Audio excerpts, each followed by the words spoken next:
दोस्तों, जो आज मैं आपको कहानी सुनाने जा रहा हूँ, ये कहानी कितनी खतरनाक होने वाली है, कुछ ज़्यादा ही खतरनाक होने वाली है। ये ऐसी कहानी तो आपने कभी सुनी भी नहीं होगी, जो कहानी मैं आपको सुनाने जा रहा हूँ। इस कहानी को पूरी सुनने के बाद या तो आप कहानी सुनना भूल जाओगे, अगर आपने ये कहानी पूरी सुन ली, आपके माथे से पसीना छूटने लगेगा और पूरा शरीर कांपने लगेगा। जो राजमहल की एक सच्ची घटना की कहानी है। कहानी शुरू करने से पहले ये ध्यान रखना, अगर आपको इस कहानी के बारे में जानना है सच्ची घटना की, तो ये कहानी पूरी सुनना और स्किप मत करना वीडियो, क्योंकि जो लास्ट में सीन होने वाला है वो तो आपको पूरा डरा ही देगा और रोंगटे खड़े कर देगा, क्योंकि ये कहानी इतनी खतरनाक होने वाली है। चलो शुरू करते हैं, बिना ही रुके कहानी में आगे बढ़ते हैं। दोस्तों, एक गांव था, बहुत ही ज़्यादा गरीब था, बहुत बड़ी बस्ती थी। उस बस्ती से आगे बहुत बड़ा चौपाल था। उस चौपाल पे एक महल खड़ा था। उस महल का जो राजा था बहुत दयालु था। हर शनिवार को गरीबों के लिए दावत करता और कपड़े लत्ते बांटता। उसकी एक बीवी थी। अपनी बीवी से वो इतना प्रेम करता था, बहुत ही ज़्यादा प्रेम करता था। पर एक कारण था, उसकी बीवी राजा को बिल्कुल पसंद नहीं करती थी। एक समय की बात है, राजा एक छोटी सी पार्टी में गए थे। राजा में बिल्कुल घमंड नहीं था। राजा को किसने दरबार में आकर दावत दी, वो भी कहीं का एक राजा था, छोटा मोटा। राजा ने उसकी दावत कबूल करी। बस्ती से आगे कुछ जंगल था, जंगल से थोड़ा आगे वहाँ भी एक बस्ती थी। वहाँ भी कुछ गरीब लोग रहते थे और वहाँ भी एक महल था। जितनी दूर तक देखा जाए उतनी दूर तक वो महल था। वहाँ का वो राजा जो था थोड़ा घमंडी था। वहाँ के राजा को वो राजा नहीं कहते थे, उसे प्यार से वहाँ का बादशाह कहते थे। एक बार वो बादशाह पार्टी में आया और राजा भी पार्टी में आया। राजा की पत्नी ने जैसे ही राजा को देखा, वहाँ के बादशाह को, उसको उससे प्यार हो गया, क्योंकि वो जो बादशाह था वहाँ का राजा, वो एक कच्ची उम्र का ही था। लगभग 19 या 17 साल का ही था। बहुत सुंदर था पर थोड़ा घमंडी भी था। राजा को उससे मुलाकात हुई, पर जैसे ही वेटर ने वहाँ के उसे बादशाह को पानी दिया तो उससे गिलास छूट गया और राजा के कपड़े गीले हो गए। बादशाह ने उसको धमकाया बहुत ज़्यादा। वो रोने लगा। राजा ने बोला, कोई बात नहीं, आप जाओ। बादशाह बहुत गुस्से में था।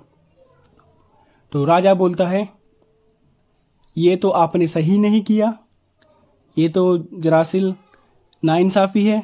अचानक से तो गलती किसी से भी हो जाती है।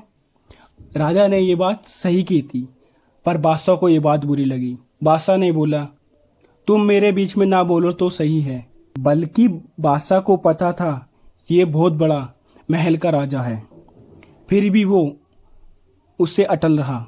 राजा को उससे नफरत हुई। राजा को वो लोग पसंद नहीं थे जो ज़्यादा घमंडी हैं। राजा को बिल्कुल पसंद नहीं थे। राजा तुरंत ही वहाँ से पार्टी से चला जाता है और अपने महल आ जाता है। बादशाह भी चला जाता है।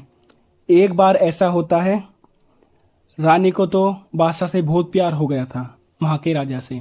एक बार रानी टांगा लेके और 2 सिपाही लेके चलने लगी बाहर घूमने के लिए। वो दरबार में कह दिया, अगर राजा पूछें तो कह देना रानी साहिबा घूमने गई है। उन्होंने बोला, ठीक है रानी साहिबा। जैसे ही रानी चली जाती है उस बादशाह की तलाश में, आखिर वो रहता कहाँ है, मैं भी तो देखूं। जैसे ही वो ढूंढते ढूंढते उसके दरबार तक पहुंच जाती है, राजा के बहुत बड़ा महल था। वो बहुत ज़्यादा खुश हो जाती है। इतना बड़ा महल, राजा से बल्कि थोड़ा बड़ा था, ज़्यादा बड़ा नहीं था, लेकिन वो घमंडी बहुत था। पर बादशाह को भी उससे प्यार होता है, पर वो वहाँ पे इजहार नहीं कर पाता। पर जैसे ही वो उसके दरबार में आता है, उसके कुछ वहाँ के सेनापति होते हैं जो उसको रोक लेते हैं। वहाँ रानी साहिबा बोलती है, अपने बादशाह से कह दो मैं मिलने आई हूँ। जैसे ही वो बताते हैं, बादशाह बोलता है अंदर आने दो। जैसे ही दोनों आपस में बात करते हैं तो उनका प्रेम बढ़ने लगता है धीरे धीरे। वो दोनों धीरे धीरे इनका प्रेम बढ़ने लगता है, गहरा होने लगता है। वो दोनों घूमने चले जाते हैं बाहर। अपना महल दिखाता है और सारी जगह दिखाता है, बस्ती वगैरह जो भी है सब दिखाता है। फिर रानी जैसे ही घर वापस आती है तो राजा ने पूछा, आप कहाँ गए थे? रानी साहिबा ने बोला, मैं थोड़ा टहलने गई थी, मुझे अजीब सा लग रहा था इसलिए। राजा ने बोला, कोई बात नहीं, आ जाओ। फिर ऐसे ही 2-3 दिन चलता रहा। राजा ने थोड़ा नोटिस किया, अरे यार ये कहाँ जा रही है, बार बार रोज कहाँ जाती है। राजा ने सोचा कहीं मैं इसका एक बार पीछा करता हूँ। जैसे ही राजा उसका पीछा करता है, राजा अपने कुछ सेनापति को लेके जाता है और सिपाहियों को लेके जाता है। दूर से उसका ध्यान रखते हैं कि महारानी कहाँ जा रही है। जैसे ही महारानी को देख लेते हैं, बादशाह के साथ घूमते हुए टांगे पर जा रही थी हंसती हुई।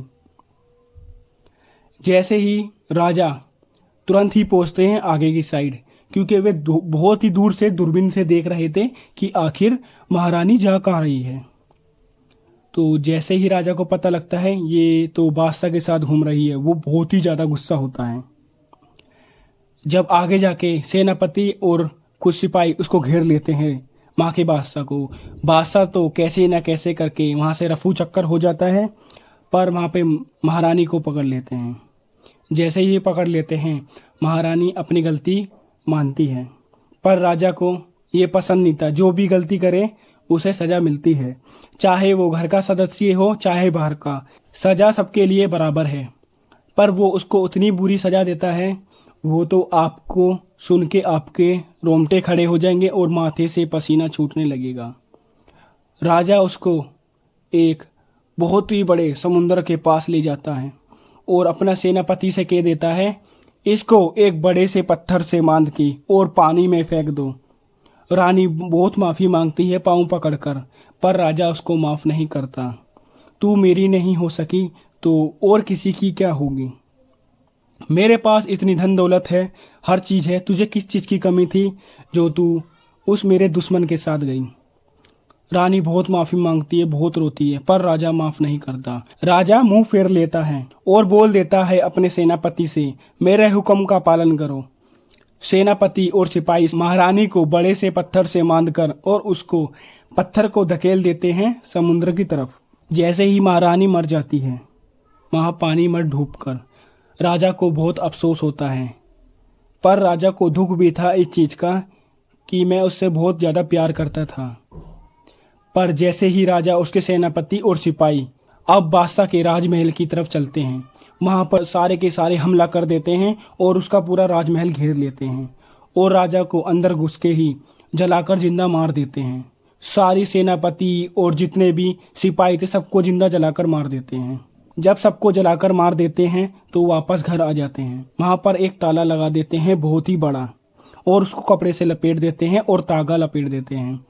राजा जैसे ही घर आता है, राजा सोचता है अब सब कुछ शांत है, पर जैसे ही समय बीतता गया 105 अब जो जोर जोर की रात को सही 12:10 पर आवाज़ आती है, मैं बदला लूँगा, मैं बदला लूँगा, मैं किसी को नहीं छोड़ूंगा। जो भी वो आवाज़ सुनता या आवाज़ की तरफ जाता वो जिंदा कभी वापस नहीं आता। अगर कोई शादी हो या कुछ भी त्योहार हो, कुछ भी हो, जो भी राजा के महल से निकलता, या तो वो 10 कदम रखते ही मर जाता या तो वो महल की तरफ देखते ही मर जाता, पर कोई भी जिंदा वापस नहीं जाता। कितने किलोमीटर तक आवाज़ जाती थी उसकी रात को। आसपास के जितने भी घर थे, गांव वाले, बस्ती जो भी थी, सब खाली होने लगे धीरे धीरे और आधे से ज़्यादा गांव वाले तो वहाँ पर मर गए थे। राजा को बहुत अफसोस हुआ, राजा घबराने लगा और डरने लगा। उसी कुछ दिन बाद फिर रानी की जो मृत्यु हुई थी पानी के अंदर डुबाकर मारा था, उसमें भी कुछ घटनाएं होने लगी थी। जो भी पानी भरने जाता या पीने जाता, जो भी नहाने जाता, वो जिंदा कभी वापस नहीं आता। पानी ऐसा हो गया था जैसे जहर, पूरा का पूरा नीला पड़ गया था पानी, जैसे नमक जैसा। पीते ही पूरा कड़वा मुंह हो जाता और 5 मिनट से पहले उसकी मृत्यु हो जाती। धीरे धीरे गांव वाले कम होने लगते, राजा और ज्यादा घबरा जाता। राजा पंडित को बुलाता है, पंडित को जैसे ही ये बात बताता पंडित भी घबरा जाता है। राजा से बोलता, अब इसका तो कुछ पालन भी नहीं हो सकता, अब मैं कैसे करूं। राजा बोलता है, जो हो सकता है तुम वो करो और बाकी का मैं देख लूंगा। पर जैसे ही पंडित पहले महल में जाता, बादशाह की जैसे ही महल के ताले को छूता, ताला ऐसा करंट मारता और इतनी दूर फेंकता जैसे कि कोई झटका लग गया हो, और पंडित की वहीं मौत हो जाती। अब राजा के पास कोई दूसरा ऑप्शन भी नहीं था अब किसी को बुलाने का, क्योंकि ये कोई साधारण पंडित नहीं था, ये सबसे बड़ा पंडित था। अब राजा वहां से रफू चक्कर हो जाता है और अपनी सेना लेकर वापस आ जाता है। आधी सेना तो उसकी वहीं पे मृत्यु हो जाती है। पर जैसे ही आगे जाता है, आगे जाकर नदी में से उसकी जो महारानी की आत्मा थी वो राजा को टांगा पार करने नहीं देती। राजा टांगे से जा रहा था, उसका अचानक से पहिया निकल जाता है और जैसे ही टांगा गिरता, राजा का सर एक पत्थर से टकराता। रानी वहीं आकर बोलती है हंस के, ये तुमने सही नहीं किया था, तुम्हें इतनी बड़ी सजा नहीं देनी चाहिए थी। राजा की सुनते ही और देखते ही तुरंत दम निकल जाता और मृत्यु हो जाती। रानी बादशाह के महल में जाती और वहां पर और जोर जोर की हंसने की आवाज आती। वो दोनों अब मिल चुके थे और वो दोनों इतना आतंक मचा रहे थे, बहुत ज्यादा। कितनी दूर दूर तक कोई बस्ती नहीं थी, वहां पर एक आदमी रहने भी नहीं आता। अगर बाई चांस कोई वहां पर रहने आता तो वो जिंदा वापस नहीं बचता, अगले दिन या दूसरे दिन उसकी मृत्यु हो जाती। हर दूसरे दिन या तीसरे दिन वहां पर घटना होने लगती है। दोस्तों, ये कहानी आपको कैसी लगी? ये कहानी एक सच्ची घटना की है। दोस्तों, अगर ये कहानी आपको अगर अच्छी लगी तो वीडियो को लाइक करना और ये घटना दोबारा सुनने के लिए अच्छी हमें सब्सक्राइब करना। मिलते हैं नेक्स्ट वीडियो में, आज के लिए इतना ही।